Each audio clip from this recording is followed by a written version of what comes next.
আল্লাহ তাআলা আমরা ছোট্ট একটি দেশ বাংলাদেশ নামক পৃথিবীর ভূখণ্ডে রব্বুল আলামিন বসবাস করি।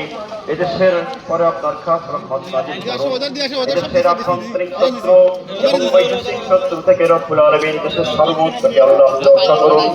আল্লাহ তাআলা জাতি ধর্ম নির্বিশেষে দলবল নির্বিশেষে ঐক্যবদ্ধভাবে রব্বুল আলামিন দেশকে সুন্দরভাবে পরিচালনা করার মতো তৌফিক আপনাদেরকে দান করুন। আল্লাহ তাআলা ইফতার মাহফিলকে আপনি কবুল করে নিন। আর রব্বুল আলামিন মেহমানদেরকে যারা রব্বুল আলামিন সকলকে আপনি কবুল মঞ্জুর করে নিন। আল্লাহ তাআলা বান্দাকে আমাদের পিতারা অসুস্থ হয়েছে, আল্লাহ তাদেরকে শিফায়ে কামিলা আজরা দান করুন। রব্বুল আলামিন বাংলাদেশকে আল্লাহ ইসলামী রাষ্ট্র হিসেবে আপনি কবুল মঞ্জুর করে দিন। সুবহান রাব্বিকা রাব্বিল ইজ্জাতি আম্মা ইয়াসিফুন ওয়া সালামুন আলাল মুরসালিন ওয়া জাআলা আখিরা কালিমাতিল লা ইলাহা ইল্লাল্লাহু মুহাম্মাদুর রাসূলুল্লাহ সাল্লাল্লাহু আলাইহি ওয়াসাল্লাম।